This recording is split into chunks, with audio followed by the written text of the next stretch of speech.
Story 1, The Vanishing Performer. My name is Chris, and I'm about to share a story that has haunted me for years. It's a story that has left me with more questions than answers, a story that changed my life forever.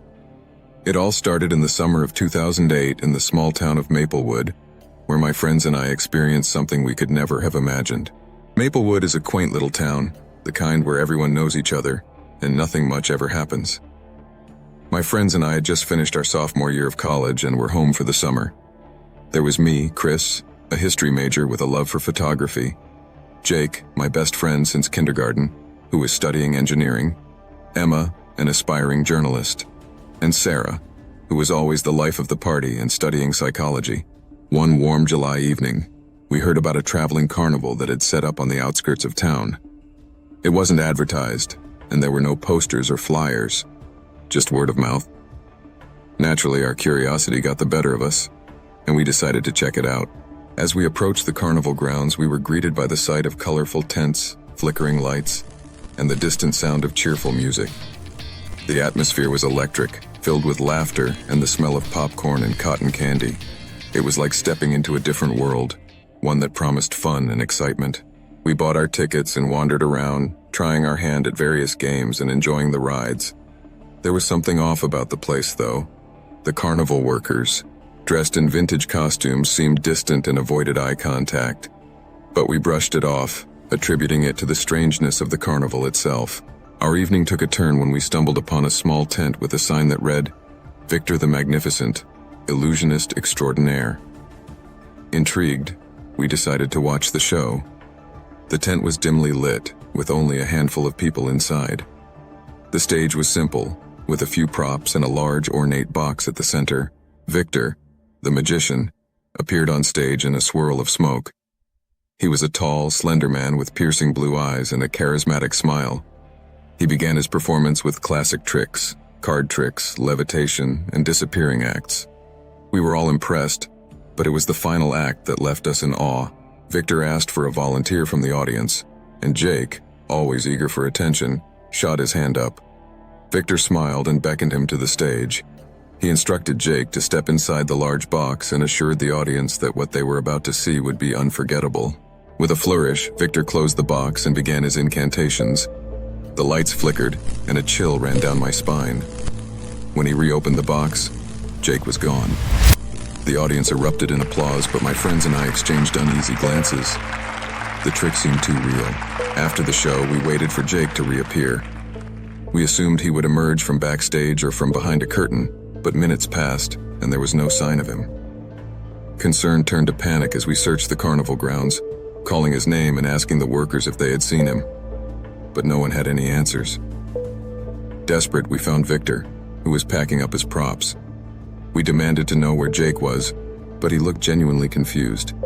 He insisted that the trick was just that, a trick, and that Jake should have reappeared with the rest of the audience. His demeanor was calm, almost too calm, and it only added to our growing fear.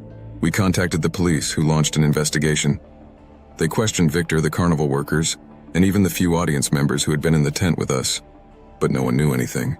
The police combed through the carnival grounds, but there was no trace of Jake. Days turned into weeks, and the carnival moved on, leaving us with more questions than answers. The investigation stalled, and Jake's disappearance became a cold case.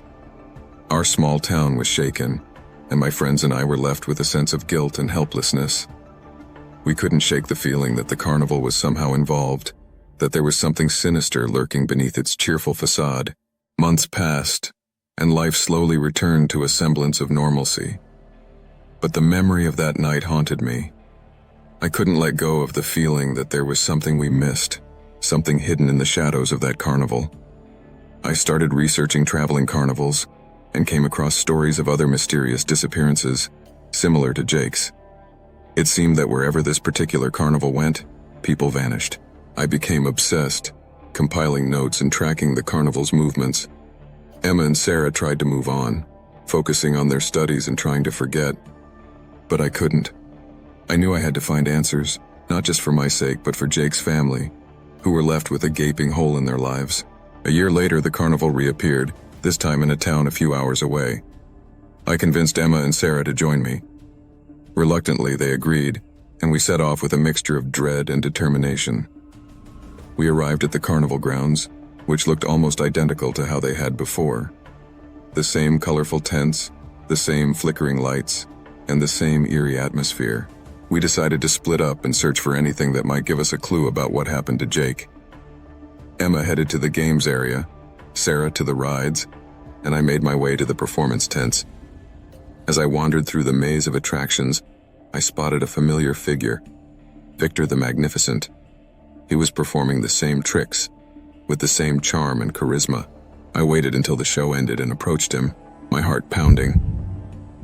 "Victor," I said, trying to keep my voice steady, "I need to talk to you about Jake." His expression changed, a flicker of recognition in his eyes. He nodded and led me to a quieter area behind the tent. "I've been expecting you," he said, his voice low. "I knew you would come back." My stomach tightened. "What do you mean?" He sighed. "There's something you need to understand about this carnival. It's not just a place of entertainment. It has a darker side." "A darker side?" I asked, my mind racing. Victor's eyes narrowed. "There are people who use the carnival as a cover for their activities. People who take advantage of the transient nature of the carnival to do things that no one will ever discover. Jake's disappearance, it wasn't supposed to happen. He was in the wrong place at the wrong time." I felt a chill run down my spine. "What are you saying?" Victor glanced around nervously. "Jake stumbled upon something he shouldn't have seen, something dangerous. I tried to cover it up with the trick, but—" "Where is he?" I demanded. Victor's eyes were sad. "I don't know. I swear. All I know is that he was taken. By whom or for what I can't say. But you're not the first to come looking. There are others, people who have lost loved ones to this carnival. They've formed a kind of network, trying to find answers." I was stunned. "How do I find them?" Victor handed me a small card with a phone number. "Call this number. They'll help you. But be careful. The people behind this, they're dangerous. They don't like questions." I took the card, my mind reeling. Emma and Sarah joined me, and I explained what Victor had told me. We called the number and were connected to a man named David, who claimed to be part of a group investigating the disappearances. David agreed to meet us at a nearby diner. When we arrived, we found a group of people, all with the same haunted look in their eyes. They shared stories of their loved ones vanishing at carnivals, of mysterious figures and strange occurrences. David explained that the carnival was a front for a human trafficking ring. They used the transient nature of the carnival to abduct people and transport them without a trace. Jake had likely seen something he shouldn't have, and they had taken him to keep him quiet. We spent the next few weeks working with David's group, gathering information and trying to track down leads. It was a dangerous game, and we had a few close calls with people who didn't want us asking questions. But we were determined to find Jake. Finally, we got a break. A former carnival worker came forward with information about a warehouse on the outskirts of a nearby city. It was supposedly a hub for the trafficking ring, where they held their captives before moving them to other locations. We alerted the police, who raided the warehouse. Inside, they found several captives, including Jake. He was malnourished and traumatized, but alive. The traffickers were arrested, and the operation was shut down. Jake's return was bittersweet. He was forever changed by his experience, and our town would never be the same. The carnival disappeared after the raid, and we never saw Victor again. But we were grateful to have Jake back and to have exposed the truth behind the carnival's sinister activities. As for me, I still have nightmares about that night. I still wonder how many other people have been lost to the dark side of traveling carnivals. And I still carry the weight of what we went through. But I'm grateful for the friends who stood by me and for the people who helped us bring Jake home.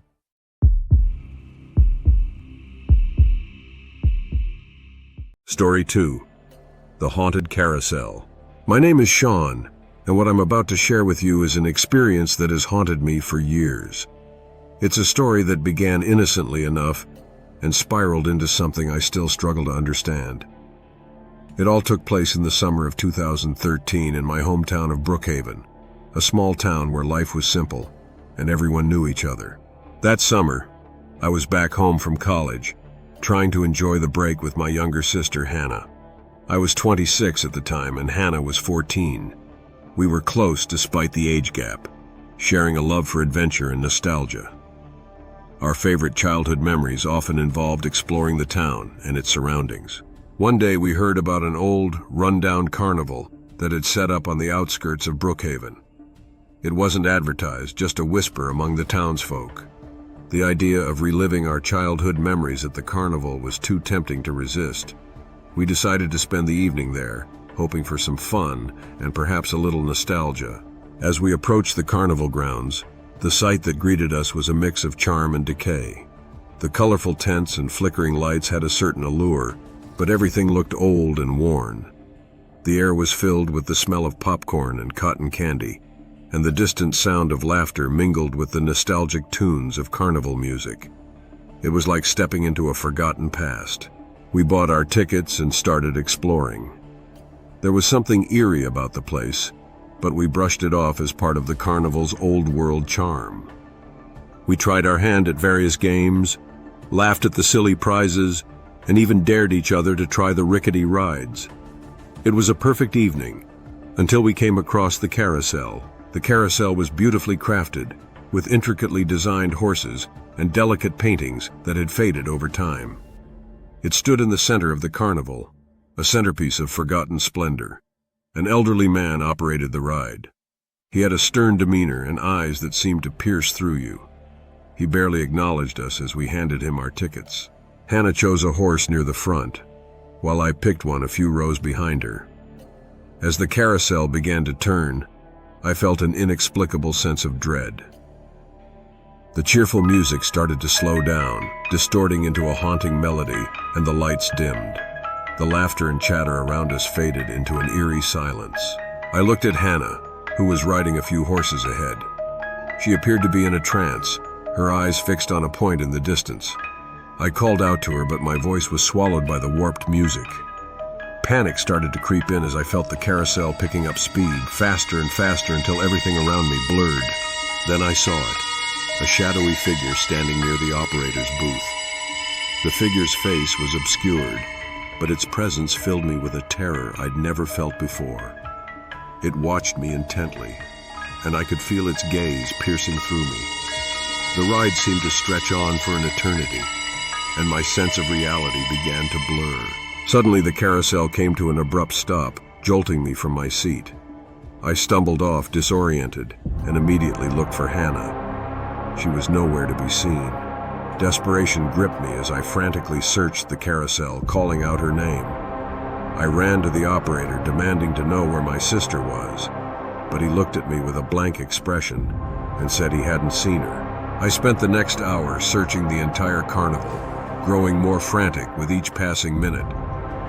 I asked the carnival workers, the few visitors still lingering, anyone who might have seen her, but no one had any answers. It was as if she had vanished into thin air. In a state of panic, I reported the incident to the carnival staff. They insisted that no one fitting Hannah's description had entered the carousel that night. Their indifferent responses only added to my growing fear. I called the police and an investigation was launched, but it yielded no results. The carousel operator claimed he had never seen us before, and there was no record of our tickets. Days turned into weeks, and the search for Hannah continued. Posters were put up, search parties were organized, and the police followed every lead, but it was all in vain. My parents were devastated, and I was consumed by guilt and helplessness. How could she disappear so suddenly, so completely? The carnival moved on, leaving a trail of unanswered questions and shattered lives. I couldn't let go of the feeling that there was something sinister about that carousel, something beyond our understanding. I began researching the carnival and came across stories of other disappearances linked to the same carousel. It seemed wherever this carnival went, people vanished without a trace. I became obsessed, compiling notes and tracking the carnival's movements. My friends tried to support me, but they couldn't understand the depth of my despair. I knew I had to find answers, not just for myself, but for Hannah. A few months later, the carnival reappeared in a town a few hours away. I couldn't stay away. I convinced my best friends, Jacob, Ethan, and Stella, to join me. Reluctantly, they agreed. We arrived at the carnival, and everything was eerily familiar. The same tents, the same flickering lights, the same sense of dread hanging in the air. We decided to split up and search for anything that might give us a clue about what happened to Hannah. Jacob, with his keen eye for detail, took his camera and went to the games area. Ethan, always the daredevil, headed for the rides, while Stella, with her knack for reading people, approached the carnival workers. I went straight to the carousel. It looked exactly the same, and the same elderly man was operating it. As I approached, I felt a chill run down my spine. The memory of that night came flooding back and my heart pounded in my chest. I watched the carousel, waiting for something, anything that would explain what had happened. Then I saw it again, the shadowy figure. It stood near the operator's booth, watching me with those piercing eyes. Fear gripped me, but I forced myself to move closer. "Where is she?" I demanded, my voice shaking. "Where's Hannah?" The figure remained silent, but I felt a cold breeze pass through me. The carousel started to turn on its own, the music distorting into that same haunting melody. I tried to step back, but my feet felt glued to the ground. The lights flickered and the world around me began to spin. Suddenly I was back on the carousel, the horses moving up and down in a grotesque dance. I saw Hannah, riding ahead of me, still in that trance. I tried to reach out to her, but my hand passed through her as if she were a ghost. The shadowy figure moved closer, its face still obscured. It leaned in and whispered, "She's with us now. You can never take her back." I woke up on the ground, the carousel standing silent above me. Jacob, Ethan, and Stella were beside me, their faces pale with fear. They had seen it too, the shadowy figure, the ghostly carousel. We knew then that Hannah was gone, taken by something beyond our understanding. We left the carnival, vowing never to return. The police shut it down a year later after numerous complaints and safety violations, but it didn't bring us any comfort. I continued to search for answers, haunted by the memory of that shadowy figure and the last glimpse of my sister on that fateful night.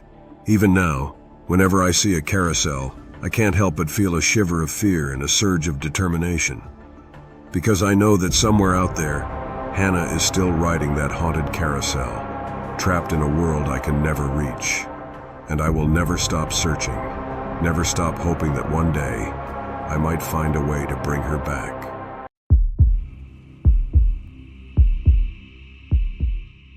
Story 3. The Clown in the Mirror. My name is Mark, and the events I'm about to recount still send chills down my spine. They took place in the summer of 2016 in a quiet suburban neighborhood where nothing much ever happened. My girlfriend Lisa and I were looking forward to a night out at a local carnival that had suddenly popped up. The carnival was a nostalgic reminder of simpler times, and we couldn't resist the lure of its bright lights and festive atmosphere. Lisa and I had been dating for 3 years. She was an artist with a knack for finding beauty in the mundane, while I worked as a software developer. Our contrasting personalities complemented each other perfectly. Her creativity brought color into my structured world. That evening, we were excited to let loose and enjoy the carnival's attractions. We started our night with the usual carnival activities, throwing darts at balloons, trying to win oversized stuffed animals, and indulging in way too much cotton candy. The air was filled with laughter, the scent of fried dough, and the occasional squeal of excitement from the nearby rides. It felt like we had stepped into a timeless bubble where worries melted away. As the evening progressed, we stumbled upon the funhouse. It was a gaudy structure with flashing lights and a sign promising a maze of mirrors designed to disorient and amuse. Lisa's eyes lit up with excitement, and I couldn't say no to her enthusiasm. We bought our tickets and ventured inside, hand in hand. The interior was a labyrinth of reflective surfaces. We laughed at our distorted reflections, our faces stretched and squashed in amusing ways. The initial disorientation was part of the fun, and for a while it was just us, giggling and making funny faces at each other. But as we ventured deeper into the maze, the atmosphere began to change. It was subtle at first. The lighting seemed to grow dimmer, and the carnival sounds outside faded to a distant hum. The laughter that had filled the air was replaced by an eerie silence. I could feel Lisa's grip on my hand tighten, her earlier excitement giving way to unease. We turned a corner, and that's when I saw it. Reflected in one of the mirrors was a clown, standing perfectly still with a sinister grin on its face. My initial reaction was to assume it was part of the attraction, a cleverly placed prop meant to startle visitors. But when I turned around, there was no one there. The corridor behind us was empty. "Did you see that?" I asked, my voice wavering slightly. Lisa nodded, her face pale. "Let's keep moving," she said, her voice tight with apprehension. We navigated the twisting corridors, but the clown kept appearing. Each time it was closer, its grin wider. It never moved in the mirrors, but its reflections were impossible to ignore. I began to feel a growing sense of dread. This was no longer fun. It was becoming something much darker. As we neared what we hoped was the exit, Lisa suddenly screamed. She clutched her shoulder, eyes wide with terror. "Something touched me!" she cried. I spun around, heart pounding, but again, there was no one there. The mirrors around us reflected only our frightened faces and the ever-present clown. We finally burst out of the funhouse, gasping for breath. The bright lights and sounds of the carnival were a stark contrast to the oppressive atmosphere inside. We reported the incident to the carnival staff, but they dismissed our claims, insisting there were no actors inside the funhouse. Determined to prove what we had seen, Lisa and I convinced one of the staff members to let us inspect the funhouse. They reluctantly agreed, probably thinking we were just overreacting. Armed with flashlights, we ventured back into the maze. Inside, we meticulously examined each mirror, tapping and pushing, looking for any hidden mechanisms or props. As we reached the spot where I first saw the clown, I noticed a faint outline of a door behind one of the mirrors.